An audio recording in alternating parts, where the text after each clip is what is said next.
Hello and welcome to Election Brief. I'm Amoako.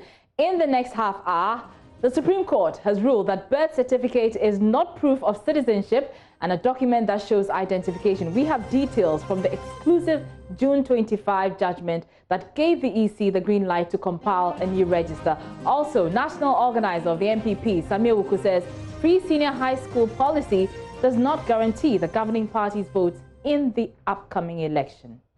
We believe that we also have to compete and work hard for their vote. And running mate of the NDC, Professor Nano Agyemang, works at winning the hearts and minds of all groups, including headquarters, as she urges party members to work towards victory in the 2020 polls.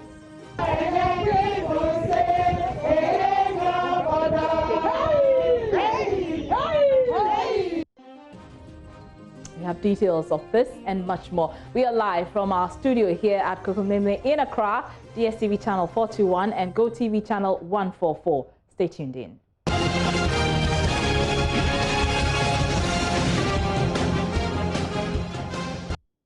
Thanks for your company. We begin with the Supreme Court, which has today, in a unanimous decision, ruled that the birth certificate is not proof of citizenship. The court also says that the certificate is not a form of identification. The document is currently used as proof of citizenship in application for Ghanaian passports, but the Apex Court compares it to the NHIA card, which it rejected prior to the 2016 election and concluded that, quote, the birth certificate is actually worse, end quote. This was contained in the full written judgment of the court in a case filed by the opposition NDC and private citizen Mark Techi-Banson. The court on June 25 dismissed the request to stop the EC from compiling the new register of voters or allow the use of birth certificates and current voters' ID card. Now, as you know, the court deferred its written judgment to July 15. We have secured a copy, and my colleague, Joseph Akabley, joins me via Zoom with details of that ruling. Joseph, first run us through why the court rejected the current voters' ID card. We understand additional reasons have been offered in the judgment. And so the first reasons we get from the court is that it says there's evidence before it that confirms its belief that indeed the processes leading to the award of those cards to individuals were not done in accordance to law. In fact, it says there were instances where individuals were issued with those cards, and despite not showing proof of identification or providing a document that proves that they were indeed citizens. And they make reference to a training manual that was issued by the Electoral Commission for its officers, which they make the point that they should not insist on documents that show citizenship in registering Ghanaians. And so the court said that was evidence that indeed it is the case that there are individuals who registered without having the required document. And so if that is the case, then the existing voters card cannot be trusted to be used as a document to carry out the exercise. We again asked the question about whether or not the EC's actions and the decision not to use the card has resulted in individuals who otherwise should be on the electoral roll from not being allowed a chance to be on the roll. And the response from the court was to the effect that once they've taken that out, all other individuals who want to register have the same platform. All you need to do is you need to meet the requirements and show up at the registration center and be able to get onto the electoral roll. And so it's concluded that the EC's decision is not arbitrary, ruling that the existing voters' ID card should not be used. Now, Joseph, let's talk about the birth certificate. What reasons does the court give for its view that it does not show citizenship? The first is to the effect that there is nothing on the birth certificate that links to the individual who holds it. And so when someone is holding a birth certificate, you can't say for a fact that this is Amoako's birth certificate, because as you can see with the other documents, it doesn't have the picture feature on it. The second point it makes is that it is a document that does not prove citizenship, and in fact it compares it to the NHIA card and makes the point that the NHIA card is actually better and that this card is actually worse. And so on that basis, it concluded that the birth certificate cannot be used as a card of identity, one, and number two is that it does not show citizenship. And the third point being that it cannot be used to carry out the registration exercise, which requirements are that one, you must show that you're a citizen and you've attained the age of 18. Joseph Akabley is my colleague there with details of that Supreme Court ruling. Well, private legal practitioner Ernest Kofi shares his view on this development. No, let me just say, first of all, that I think the decision is rooted in pragmatism, the decision itself. So this is a decision whose outcome may appear to be informed by pragmatic considerations. When the voters ID, when the original voters registration was adopted, indeed when the Constitution was adopted, I don't think the framers contemplated that a time will come where forensic and biometric registration may be invented, or so to speak, and may justify or necessitate and render outmoded a previous register that may have been adopted. I don't think that was, and I think therefore that may have been overtaken by time, which has created the situation we have today. Mm-hmm. But the reasons that are contained or were contained in the decision, the reasons that have been given by the court, some of them are a bit difficult to rationalize, with the greatest respect to the justices, and a great deal of respect. Which of them do you have a difficulty with? Well, I think you just mentioned the issue of the voters, the birth certificate. Mm-hmm. The birth certificate has been accepted for a number of reasons. I mean, for all kinds of things, identification purposes, for all kinds of things. You cannot get a passport of Ghana unless you have a vote, unless you have a birth certificate. Mm-hmm. So if you can be given a passport which is recognized as one of the modes, and the originating point of a passport usually is the birth certificate, but the passport as the end product can be accepted. However, the birth certificate, which indicates your lineage. In fact, if you look under the Constitution, the factors of citizenship, the birth certificate contains those factors. The issue of birth, the place of birth, the issue of the parentage. All these are contained in the birth certificate. So the decision is what it is, and at the moment, it is the law of the land. But the rational decisions and the rational reasons that have been advanced for them, again, with the greatest respect to the justices, some of them are difficult to justify, so to speak.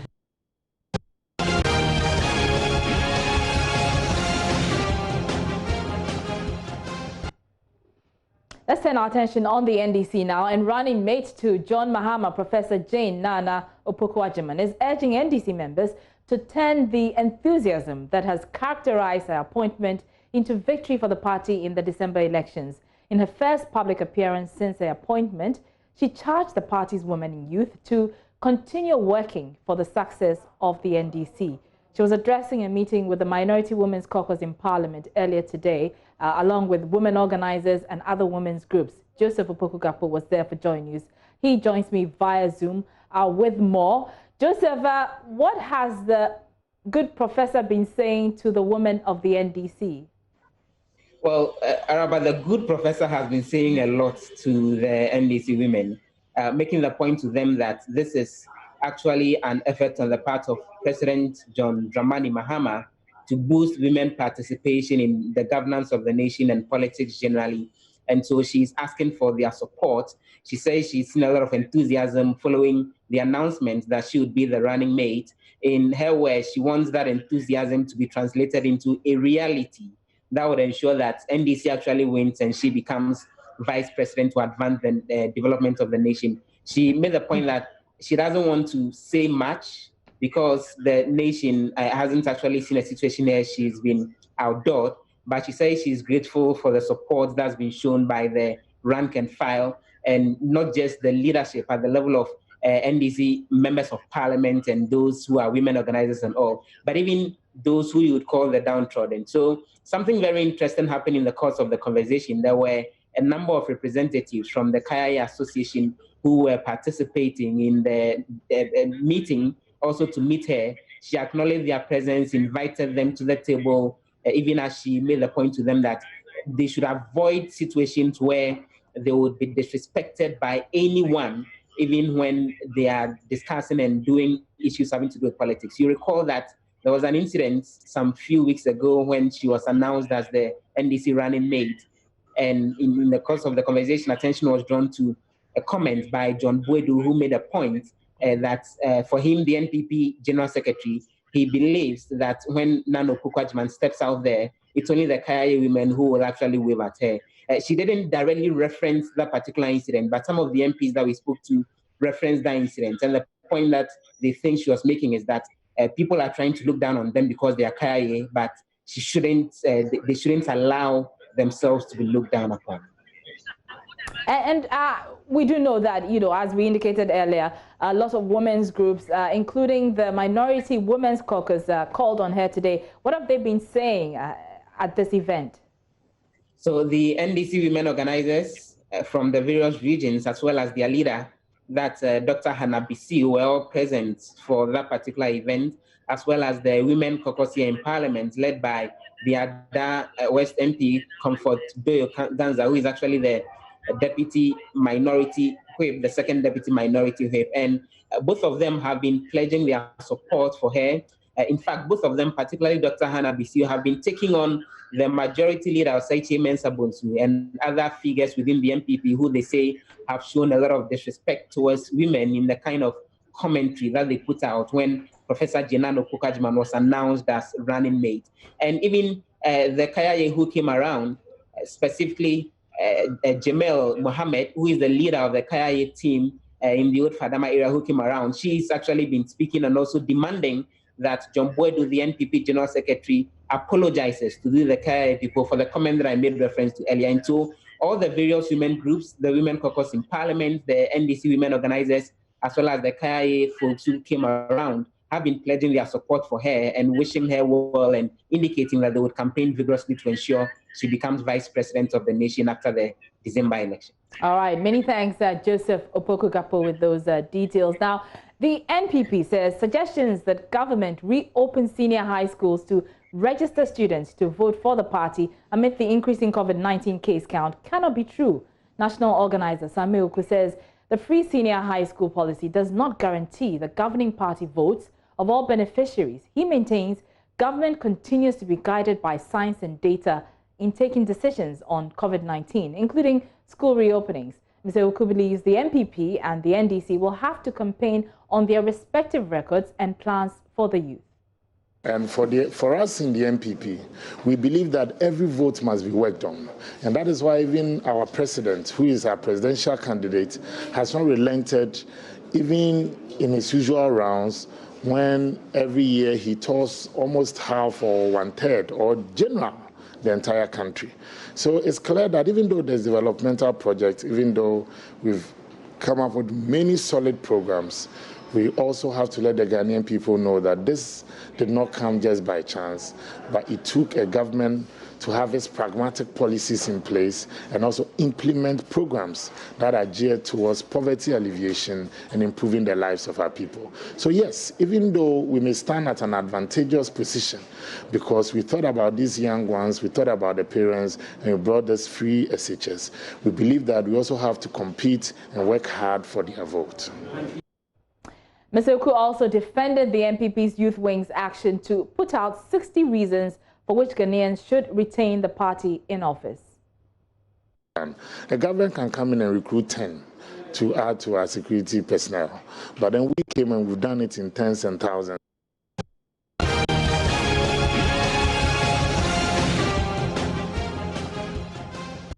You're still watching the election brief. I'm Marba Kumsi. Now, security analyst Colonel Festus Abuaje, retired, is worried the reluctance of the police administration to prosecute people for the numerous violent incidents being recorded across registration centers should be a cause for concern. He told Roland Walker on the AM show, failing to bring the perpetrators to book can only jeopardize the peace in the run-up to the general elections in December.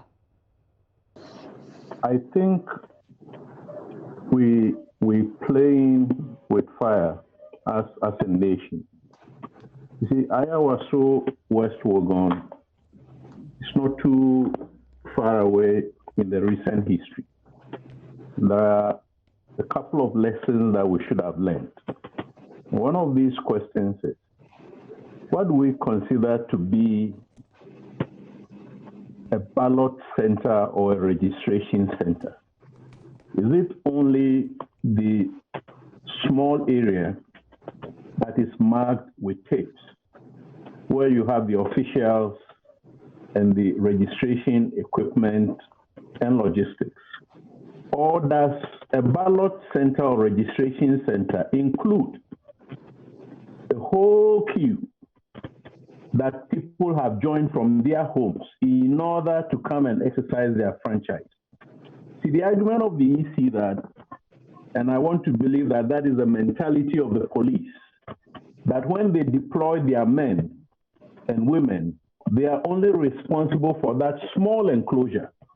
And anybody else who left their houses with the sole purpose of coming to register, if the queue is 300 meters, 400 meters, 500 meters, because they have not reached that enclosure, they are not part of the ballot center. Now, that definition needs to be revised. The only reason why we leave our houses to go to register is to go and register. And our presence starts when we join the queue. The moment we join the queue, it is a responsibility of the EC with the Electoral Security Management Team to ensure that all of us are safe. The other picture I get from what the police officer said is that his men arrived. Now, if he had the men on standby at the station, why were these men not deployed in force to the respective centers under his control? We need to, yes, we must maintain reserves. That is a principle of operations. But there is no point in keeping the bulk of your men away from the center. And then in the event of confusion, you then rush them to the place.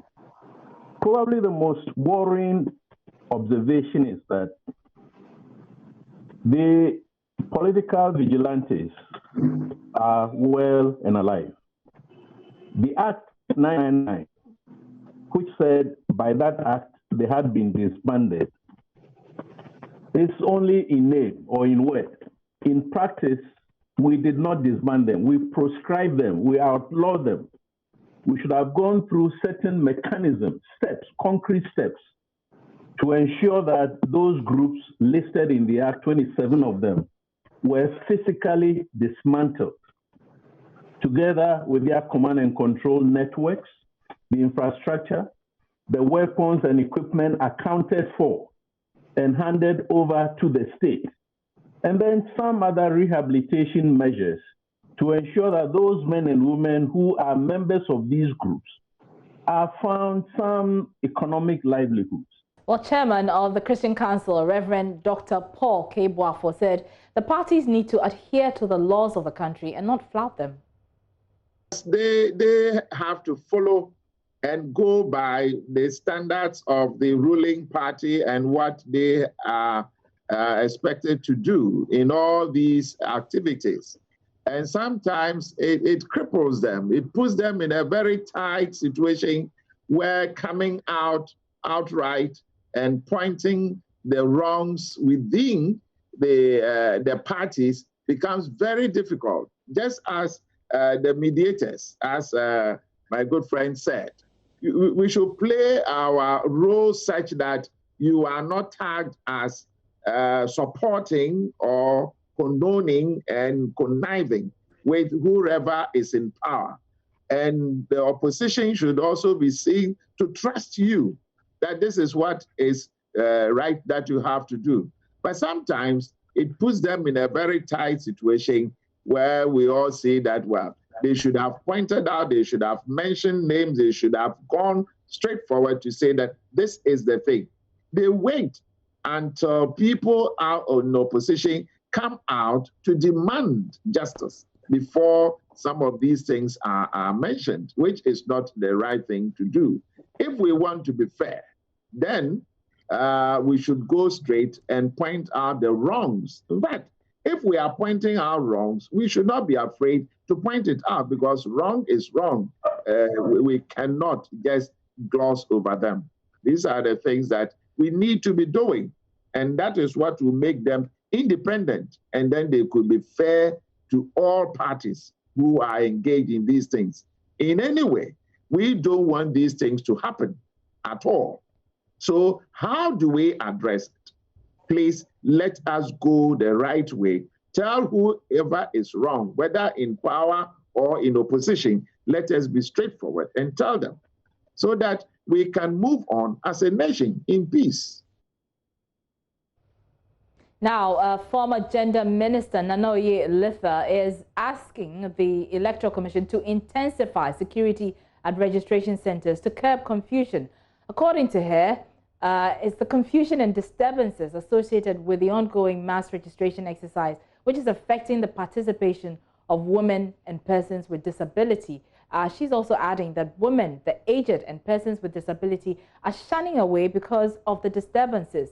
She was speaking at a forum organized by the Friedrich Ebert Stiftung on the theme, Election 2020, Protecting Citizens' Right to Vote. And it is an obligation and responsibility of the Electoral Commission to ensure that measures are put in place to enable them to register, irrespective of their disabilities and irrespective of their vulnerabilities. So it is not to create an exclusive special voter registration center, but to put in place a regulation or a guideline which will be applied across the country and across board. And I would also repeat, with respect to what is happening in the Volta region, that the government is unfortunately perpetuating systematic ethnic discrimination, ethnic intimidation, and ethnic harassment of residents and the people of the Volta region. If they have concerns about borders, why is this not happening between the Burkina Faso and the Ghanaian border, or the Côte d'Ivoire and the Ghanaian, that line? Why is it that it is exacerbated along the Volta region or Ghana and Togo border? Why? It is targeted, it is planned, it is systematic, and it is not good. It should be condemned by every Ghanaian. What the NPP government is doing is wrong.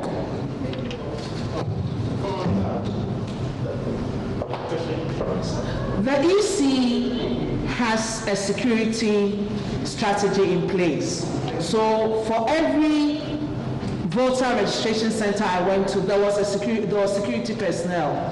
So after 2 phases, and we're halfway through the 3rd phase, I believe that there should be regular monitoring and assessment.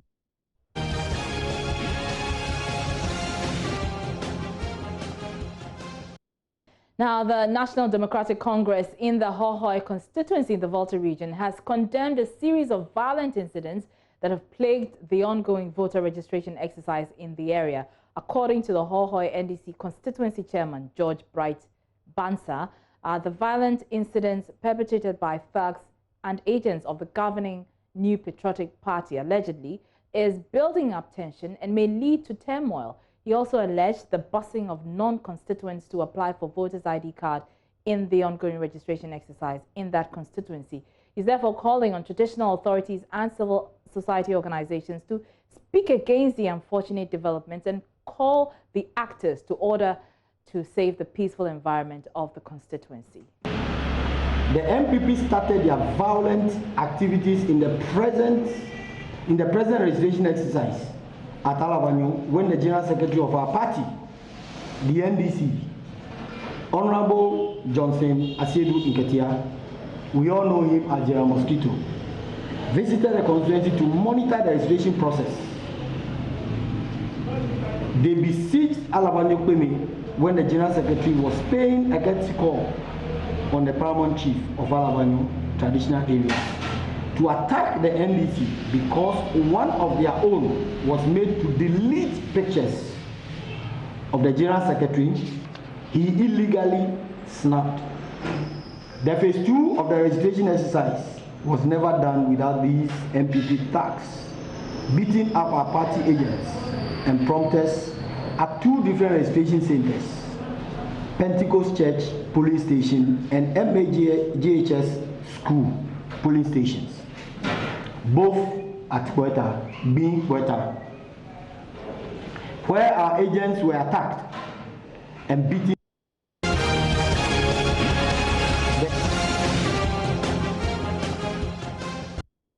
And that's how we wrap up on Election Brief for today. I'm Amoako.